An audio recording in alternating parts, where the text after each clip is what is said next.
Tak jo, nás vítám u nového dílu našeho podcastu. Behind Speed. Ano. Speed. Nevím, jestli to bylo slyšet, to je jedno. To bylo jako ozvěna. No, jakože víš, okay. jak třeba, když někdo padá, víš, nebo jakože odjíždí, tak je takový to speed. Ano.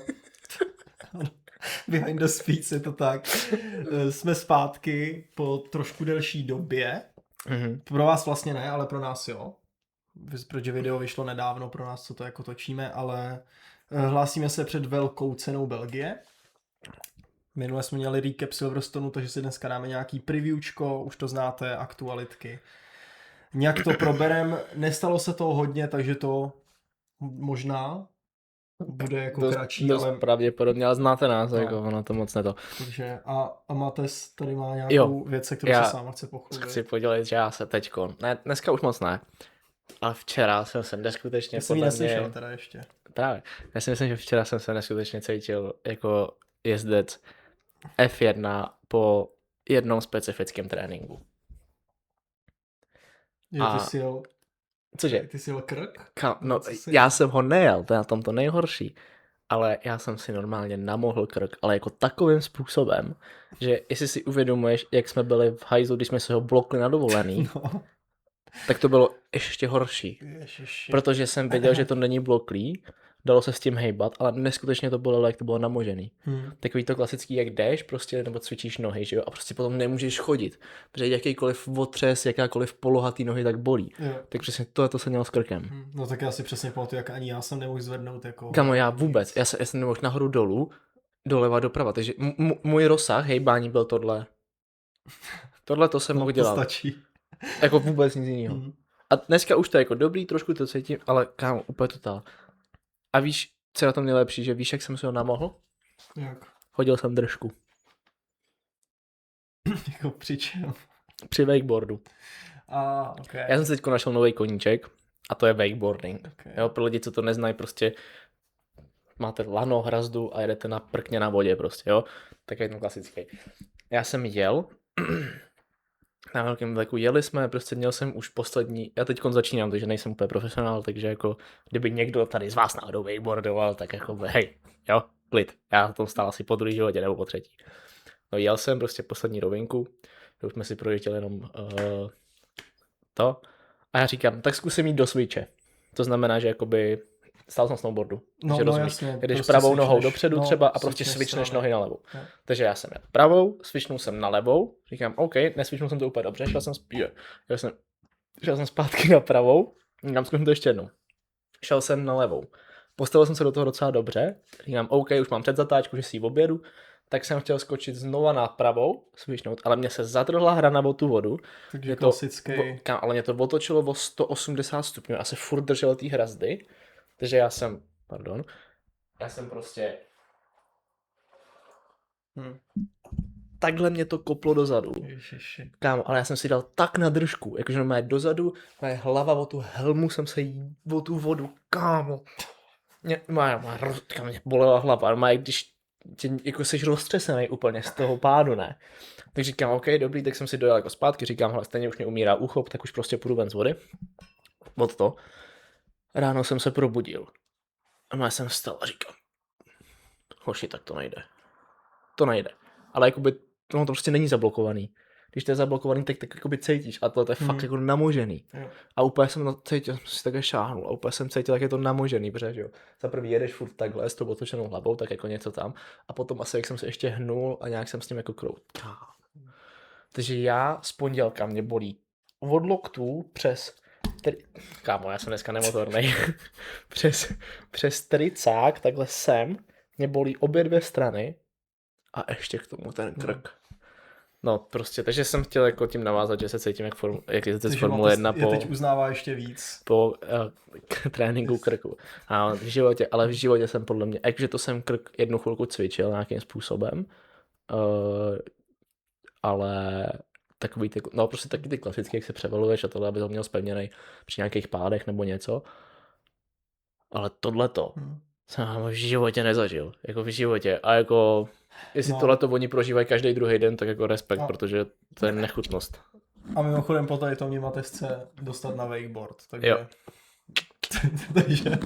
takže tak. Chci ho dostat na wakeboard, hele prostě, kámo, je to bomba. Hele, já jsem to začal prostě pracovat, kámo, fakt jako na léto, jedno z nejlepších věcí, co existuje. S tím, jak jakoby pro mě, všechny ty věci, jakoby v mém hlavním jako ten sport, dělám spíš přes zimu, ale to je od toho, abych se odpočinul, pro mě, protože prostě mám halový sport, je to tak.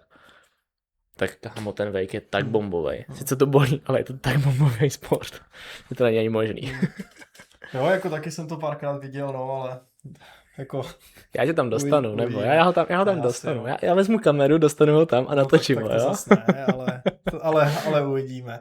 No, takže to bylo ve formulním podcastu, možná budeme dělat wakeboardový nějaký, ale... Třeba bude, tak kámo, mohli bychom natočit takový ten day life in two podcasts. Day in a life behind the speeds crew. And pick and talk crew. Behind the speeds / pick and talk crew. Ano.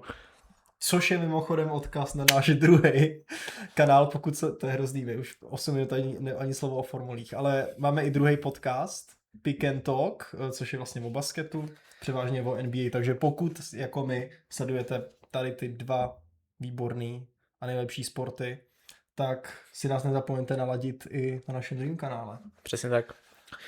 A teď se dostáváme k novinkám, kde bychom asi rovnou mohli začít. Už? A nebo ještě chceš hodit promo? No právě, tam já chci navázat rovnou promo. Protože jdem k novinkám a já tady mám rozkliknutý zpravodajský účet, který je shodou okolností můj. F1 denně vlastně dělám, mám prostě vlastní... 8 minut natáčíme, neřekli jsme ještě ani jednu zajímavou věc. To nemůže nikdo koukat. Ne, no. No, to je to. Vlastně zpravodajský účet, dělám tam ankety v ulicích, videa normálně jako kde točím sebe, kde mluvím, normálně zpravodajský, takže cokoliv vás o formuli zajímá, budu si moc cenit jakýkoliv podpory, už jsem hitnul 1000 na TikToku, takže první milníček je tam, takže se nezapomeňte podívat i na to. A po 10 minutách jdeme k tomu, proč tady dneska jsme. Čeká nás formule. Ano, to jsou formule. A čeká nás velká cena Belgie. A to mě přivádí k tomu. To mě přivádí k tomu, jaký Mates měl zážitek, že ho bolí krk. Ne. Jdeme k formulím. Vlastně, chci se mi říct, že se toho nestalo tolik, ale jako nějaký novinky tam jako určitě jsou. Asi bych začal u jedné velký, která se změnila pomalu ze dne na den. Necelý týden dozadu tak bylo ohlášený, že by se že je velká pravděpodobnost, že se vrátí Bahrajn ještě na letošní kalendář. Bylo by to na konec sezóny, nebo ve 3/4 mezi Azerbajdžán a Singapur. Už se o tom začalo spekulovat, že to je skoro jako done deal, ale před 3 dněma se to zatrhlo a ještě k tomu není v ohrožení jenom Bahrajn, ale ještě k tomu úplný finále sezóny Katar a Abu Dhabi. Samozřejmě je to stejně jako proč byl zrušený Bahrajn a Saudská, je to kvůli válečnému konfliktu na Blízkém východě, kde to zase začíná jako eskalovat. A to mě přivádí k tomu, že se začíná stoupat cena nafty, jo. A fakt mě to vadí. No. Už se to nevádí vytovat takhle, ale ano, souvisí to s tím. A takže vlastně teďka máme v ohrožení jako úplný finále sezóny, což by samozřejmě se nemohlo nechat jen tak, že se to zruší. Takže teďka opět se vracejí do hry náhradníci a to by mohlo být přesně jako bylo u Bahrajnu a Saudský, tak Turecko s Portugalskem. Okay. A nebo se zvažuje víc závodů v nějaký destinaci. Jakože by byla třeba ještě jednou Čína, řeknu. Čína, no jakoby... Jako princip jenom jsem. Jeden z těch závodů, co budou, tak by byly 2krát v té destinaci. Jo. Jako po sobě prostě. Jo, takhle, OK. Takže teď prostě máme, co teď před náma? Belgie, takže třeba jako by byla Belgie plus Belgie. Jo, prostě, jo, okay. Nevím, velká cena Belgie a pak velká cena by to aspoň Spa-Francorchamps, nebo něco, chápeš? Mm-hmm. Ale prostě byly by 2 závody v jedné destinaci. Což jsme tady měli podle mě naposled v té sezóně Max versus Lewis, 121, tam byly ty dvě v Silverstoneu. To byla těch 70 let, nebo něco takového tam bylo. Ale dřív to vlastně bylo poměrně běžný. Teď už se to tolik neděje. Těžko říct, jako já bych asi samozřejmě rád viděl nějakou jinou trať, než abych jako koukal 2 víkendy po sobě na to stejný. Tak ono nikdy to není to stejný, že jo? Víš No, co, jakože... beru jako tu trať stejnou. Rozumím, prostě. no, ale tak asi lepší, než kdyby se to zkrátilo. No, to určitě. Takže a tady jako, právě proč ne? Další věc je to, že oni, co jsem četl, si to ani jako, oni vlastně ani nemůžou to kompletně zrušit. Kvůli vysílacím právům a všem jako partnerům, tak F1 musí odjet 22 závodů. To je prostě daný. Takže v případě, že by se tady to nejelo, tak se to rozhodně něčím jako nahradit musí, protože už teďka jsme, že jo, na 22 právě. No, takže to byly takový trošku nešťastný novinky na začátek. Já Katar upřímně moc nemusím. Ten já moc rád nemám. Ale Abu Dhabi prostě dlouhodobě jako se mi vlastně líbí. No, jasně, no. Jako už jenom takový to, že jo, to grand finále tam jako... No, určitě. to umě jako tu show, no. No, takže to bylo na začátek. No tak potenciálně třeba jaký myslíš, že by mohly být jako ty tratě 2 po sobě? Slyšel jsem právě o Azerbajdžánu. Okay. To je podle mě hodně specifický. To bych asi nechtěl. Las Vegas? Tyjo, nevím, jako mně by se líbila Monza, upřímně. To je vždycky taky jako akční, nebo tak akční. Ano, určitě. Tam toho není jako tolik třeba overtakeů, ale prostě ten okruh je oblíbený. Monza klidně, ale Las Vegas mi přijde jako... Vegas asi taky není špatný. Ale jakoby... Ale to bych možná radši viděl třeba Austin. Jasně, jako ale... Ameriku. Chápu, ale marketingově no budou chtít dát Vegas. Budou chtít dát Vegas. To asi jo. A jako ty závody tam nejsou špatný. Ne, to nejsou, ale jakože víš, jakože kvůli tomu marketingu a všemu, tak prostě budou chtít dát Vegas. Si myslím 100%. Asi by to jako chtěli tlačit, kdyby na to došlo. A právě myslím si, že jako i Vegas jako samo o sobě by podle bylo schopný jako nabídnout, pokud neberu třeba Singapur, to by asi jako nabídlo fakt balík prostě. Že? No právě, no. F1. Což právě má třeba problém jako to Turecko s Portugalskem, že jak se tam teďka ani ještě dlouho nejelo, že jo? A ani na to ještě podle nejsou ready, že se fakt připravují na tu příští sezónu, tak to by mohl být jako důvod, proč tam nebude. Protože prostě na to ještě ready nejsou, no. Ale uvidíme, líbila by se mi Monza, třeba i jako Zandvoort mám rád, ale tam to nevidím, protože tam to končí, že jo? Co tam ještě? Singapur ne. No, to jsou asi takový favoriti, ale to Vegas je pravda, že to asi jako dotlačit jako budou chtít. Kdyby náhodou to přišlo, tak jako si myslím, že určitě bude Vegas, no. Už marketingově to je asi nejlepší rozhodnutí pro obě dvě strany vlastně, jako... Biznisově, jo. Ale záleží, no. Uvidíme, no. No, takže tady asi můžeme uzavřít tady tu část. Jo. A teď jdeme spíš nebo ještě si řekneme jenom, že Aston Martin přiveze nový motor, ale na velkou cenu Nizozemská. Jo, ok. Ale bude to kompletně úplně předělaný motor, potvrdila to i Honda a měli by tím získat údajně vteřinu na kolo. Tak to je catch. Co já si myslím, že je real, ale jako oni reálně, i když tu vteřinu dostanou, tak jsou třeba 2/10 před Cadillacem. Jako. No, to je pravda, no, jako na druhou stranu vlastně vteřina na kolo u nich není úplně jako extrém, no. Oni ztrácejí kolik, polévají třeba 3,5 vteřiny v kvalifikacích. To možná víc, no. No, takže... Jo, je pravda, že no. Myslím si, že jako tu vteřinu jim to dá, ale vlastně to jako neposluje. Čemu vlastně, no. Takže to na velkou cenu Nizozemska vlastně Aston plánuje úplně ten celý monopost jako překopat. Tam měli přijet úplně fakt jako do nový sezóny prostě. Takže uvidíme. A Ferrari přiveze, o tom mluvíme taky hrozně často, mi přijde, každý víkend, ale Ferrari přiveze vylepšení i do Belgie a mají zlepšit Makarénu. Mělo by být víc prostoru, jakože jo, taky to přesně jak teďka Red Bull je jako překonal, tak i oni by to teďka měli mít víc otevřený a měli by tím získat snad 11 km v hodině jako na maximálce prostě. To je dobrý, jako. Což není špatný. A do příštích 5 velkých cen, což by odpovídalo, za mě to asi taky bude do toho Nizozemska, tak mají přijet s úplně největším balíkem upgradeu. OK. Tak jo. Samozřejmě budou vyvíjet úplně všechny týmy. To je asi jako Vůbec se na to nezlobím vlastně. To je jistota, že jako žádný tým prostě měsíc jenom nebude chillovat. To nemůže, jako No, právě. Minulý rok si to mohli dovolit, letos ne. Jo, takže těch upgradeů bude určitě hodně, ale Ferrari to vypadá, že do toho hodně šlapou. Okay. Takže to super. Fajn. No a nakonec jsem si chtěl nechat vlastně 2 jezdecký aktuality. Tuším bylo to minulý podcast, jsme se bavili o výměně Piastriho za Maxe, potenciální. A v případě, že by Max odešel, tak se nově nabízí i jako jeho nástupce Ollie Bearman. Víme, že Ollie Bearman je součástí Akademie Ferrari. Nástupce Maxe. Maxe.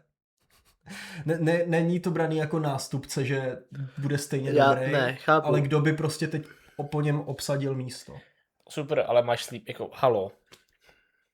Jakože... Ty máš slíbil jsi místo v Racing Bulls a oba dva jezdci Racing Bulls, v tuhletu chvíli Liam Lawson je lepší, ale nechceš vyhodit jako Lindblada, protože to je furt jako mladý člověk, který tam je první rok. No. To mě mimochodem přivádí k Lindbladovi, včera odjel svoji první jízdu v autoškole. Dobře. Fakt, no. By the way. Ne, ale prostě Borec, chápeš to? Actually, kdybyste nevěděli. Borec prostě jezdí každý víkend 350 km. Je to hustý, no. Tam manévry a teď prostě odjel první jízdu v autoškole, ten lektor a tak na zelenou se jezdí, jo, tady převodovka. Takže nejdřív. Musíš držet spojku. Takže nejdřív připásat. Srovnat sedačku, volant, zrcátka. A co jste zapomněl? Ano, pravé boční. Tak upravte si ho. Jo, vidíte, no dobře, takže můžeme pomalu dořet. Sešlápnete spojku, nebojte, já vám budu pomáhat. Tady je z druhého. Sešlápnete spojku, zařadíte opatrně jedničku, pomalu budete pouštět spojku a přidávat plyn. Hlavně, aby vám to nechci když to chcípne, nic se neděje, my se to naučíme, nebojte. Borec tam nakopne. Jako je to vtipný, no. Jezdí se na zelenou. Aha, já jsem zvyklý na červenou. Já jsem říkal, že nic nesvítí. Já jsem zvyklý, že když červená zasne. Jo, no, to je dobrý. No, takže mimochodem Lindblad si dělá řidičák. Tak okay. To bylo všechno, co jsem tě zmínit. No, dobře, ale jakože pojďme zpátky. Ty máš jako tři fakt kvalitní jezdce a máš jednu slíbenou sedačku. A ty chceš vzít Ollieho Bearmana, OK, já to chápu, taky hodně solidní a dobrý jezdec. Tak buď to porušíš slíbenou sedačku, a nebo někoho vyhodíš. Nebo by tam pak případně mohlo dojít třeba k nějakému dílu. Třeba, že jo, to ne, vlastně ne. Nebo takhle mě jako napadl, že minulý rok se trošičku spekulovalo o tom, že by se Kimi poslal do Alpínu, aby se tam vyjezdil, protože je dodavatel motoru. Ale tady je prostě blbý to, že ten Red Bull jako partnerství úplně nemá. Takže v ten moment by mohlo třeba, nevím, třeba Cadillac nebo nějaký do Audi třeba ho jako poslat. Někoho z těch jezdců, víš, prostě třeba jako Nico Hülkenberg si myslím, že ve formuli už bude po tady té sezóně maximálně rok. Tak třeba tak je to nějak propojit, ale je to fakt jako složitý. Je to složitý, ale Ollie Bearman právě byl označený, že by mohl být místo Maxe Verstappena. No dobrý, a jako Ollie by chtěl? No, si myslím, že určitě. Z Haasu. Jako, ne, z Haasu chce každý. Jasně, že bych jako chtěl z Haasu, ale tak pro něj potenciálně nebylo by lepší třeba počkat ten retirement toho Luise jako? Tak jako bylo, ale záleží jako jak on dlouho prostě chce jezdit v totálně podprůměrný monopostu. Teďka je právě to, že ten Lewis byl pojištěný i na příští sezónu. Takže on by musel dát ještě tady tu a ještě příští. A víš co, on kdyby čekal a oni ještě řekli, hele, toho Luise ještě si ho na 2 roky necháme. No jasně, jako jo, chápu, no. Myslím si, že by to jako určitě bral, ale určitě by si tím pak zkazil jako vztahy v tom Ferrari. No jasně, no. To je jako jednoznačný, to je jak, že jo, Piastri s Alpínem, jako. Tam to pak úplně instantně skončilo. Prostě co podepsal v tom McLarenu. Takže těžko říct, jako měl by na to Olí, to si myslím, že určitě. Ne na to být stejně dobrý jako Max. Ne, určitě by na to měl, to jako bez pochyby, jakože s tím, jak jezdí, jako super. Jenom takový to, no, jestli to je jako do budoucna chytrý tah, víš? Pro něj. No, jasně. Jo, no, záleží. Pro něj, co když jako zase Mercedes se rozhodne, no hele, on si Max chce vrátit, no jo, no, tak hele. Sorry. Jako aby se ještě nestal další obětí jako Red Bull programu prostě. No. Prostě jako tam je prostě jako mindset jasný. Max? Kdokoliv jiný. Jako, no určitě.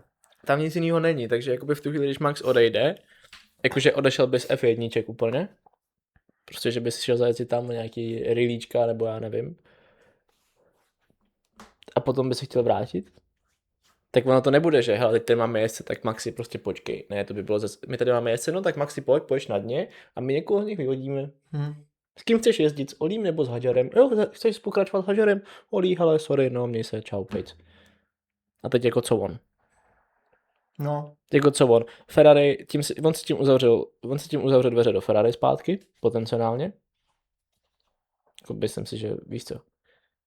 Když to bude třeba rok, kdyby to byl rok, jako myslím si, že ne. Tak co, McLaren bude volnej? Těžko říct.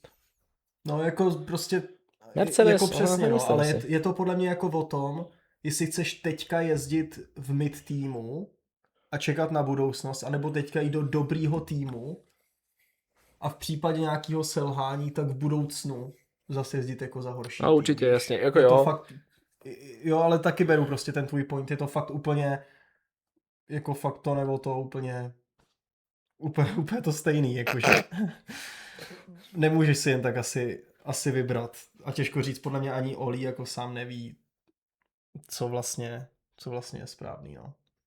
No to byla aktualita o Olím Bermanovi a ten druhý jezdec, u kterého se něco donáší, tak je Carlos Sainz a není to něco donáší, on to dokonce sám prones teďka už jako v médiích, že je už hodně frustrovaný ze situace ve Williamsu. Samozřejmě minulá sezóna úplně jako top. Prostě a Carlos všude kam přišel, to je hrozně zajímavý, on všude kam přišel, tak ten tým zvedl.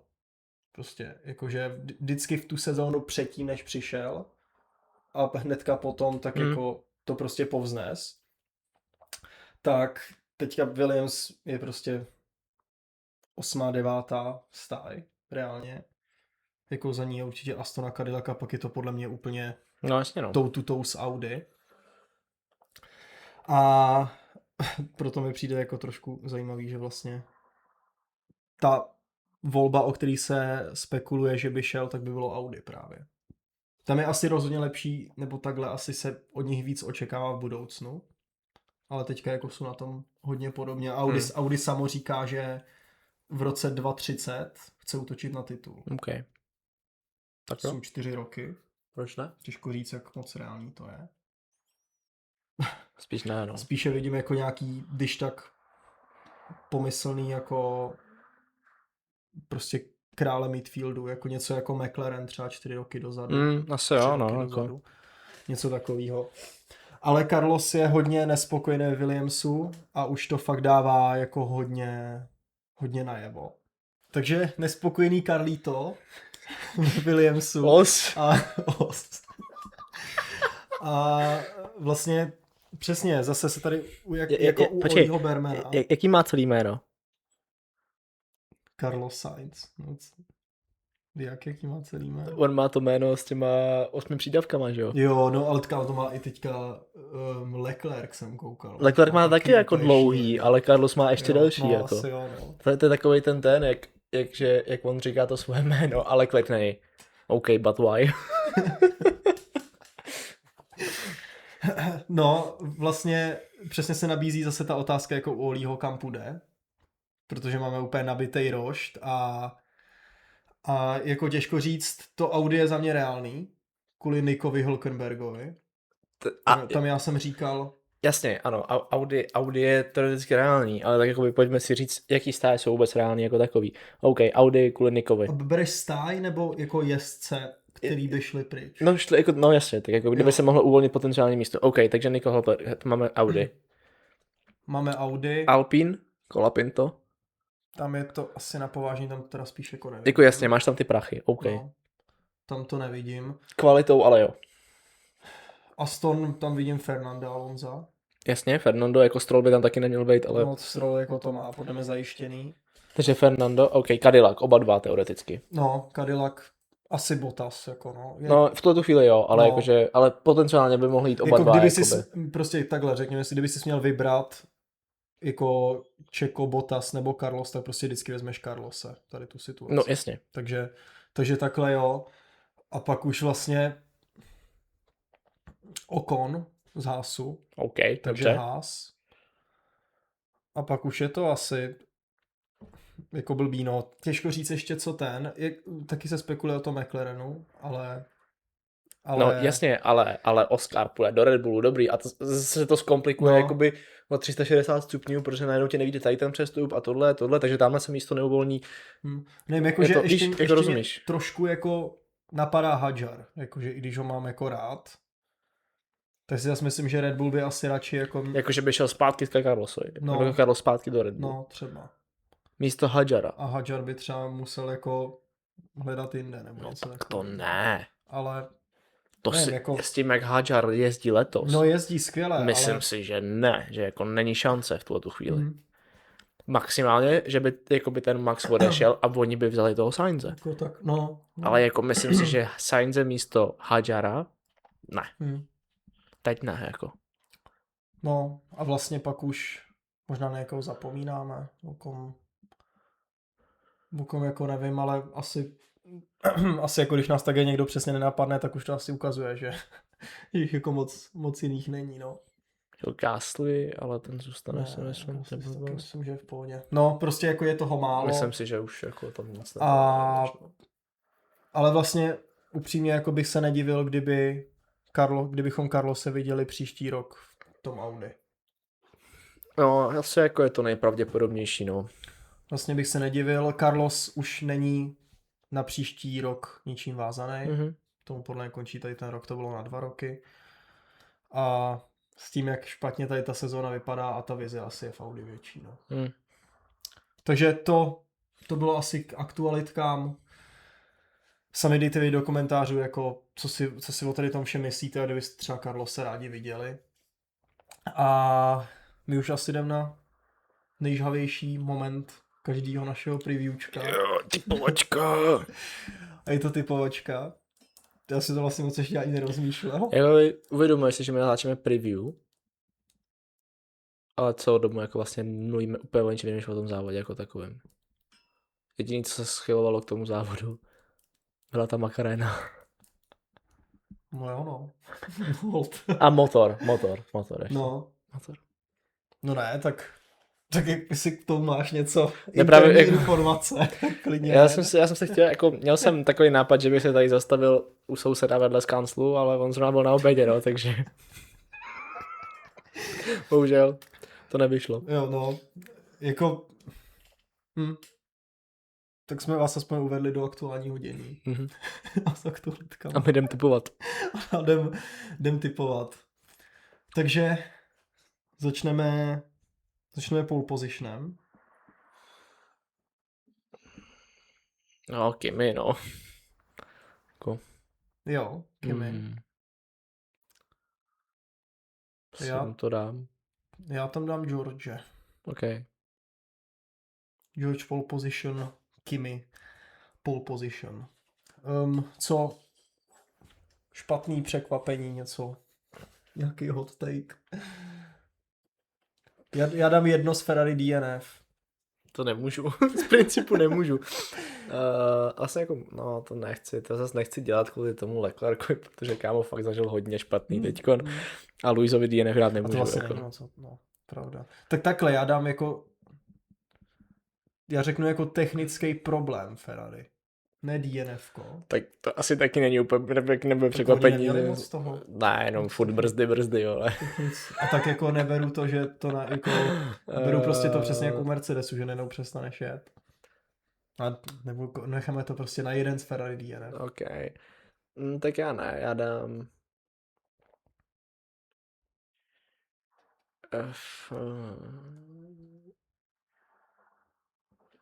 Tak když jsme byli u nespokojenosti Williamsu, tak Williams bez bodu. OK. A pozitivní? Hadjar top 5? To jsme úplně ukrát. To jsem chtěl říct, já. Hadjar top 5, OK. Tak někdy si musíš jít slovo první, Tak no? já dám Estebana na bodech. OK. Podle po druhý teprve v sezóně. OK. Esteban body. Top 3 otevírá kdo? Leclerc.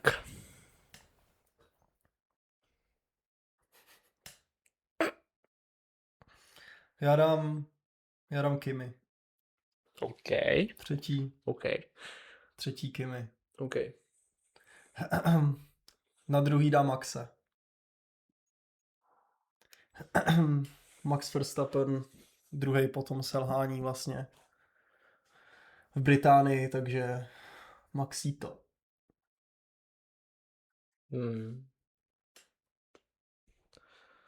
Asi já dám Landa. Třeba. OK. Dlouho tak jako nezazněl celkově, tak dám Landa. OK. Moc tomu nevěřím, ale dám Landa. A W, Kimi asi. No, Lewis. Aha, OK. Počkej. Koho jsi řekl třetího? Leclerca. Takže Mercedes bez pódia. Ty krása. Je to hodně odvážný, asi to jako nevíde, ale chtěl jsem to tak udělat. Já si myslím, vizualizuju to, jo. Kimi Paul, neskutečně špatný start. Špinavý vzduch. Teď kámo se to splní a teď tam bude edit. Na ten start, jak ty tady. Špinavý vzduch, bez šance.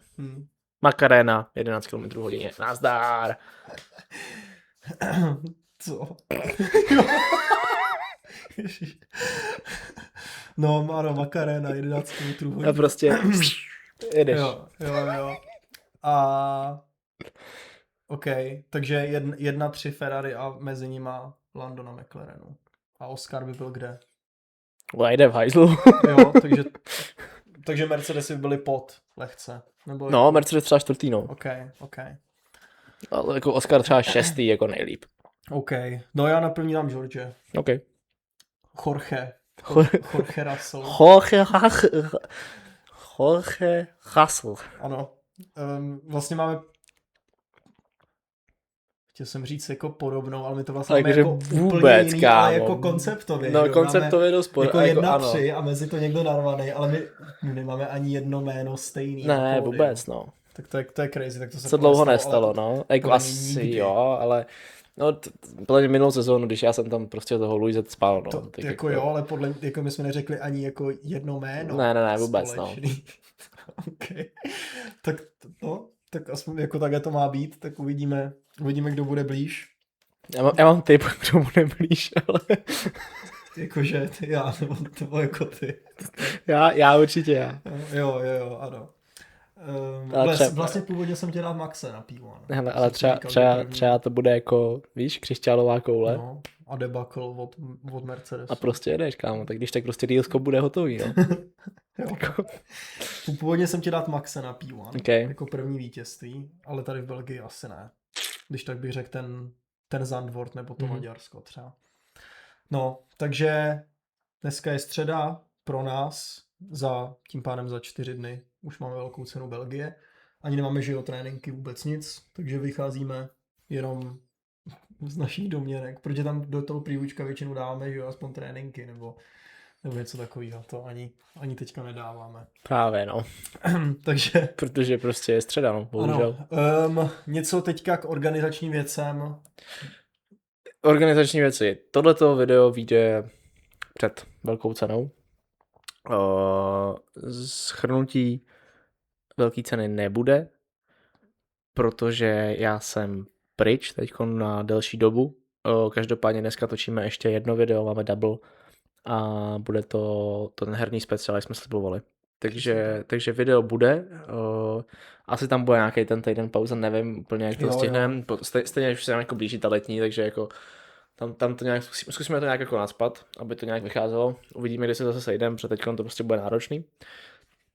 No, ale no. No, chceme to asi nalajnovat přesně tak, že ten recap nebude, ale místo toho bude herní speciál. Samozřejmě tím pádem nebude ani previewčko Maďarska. Jo.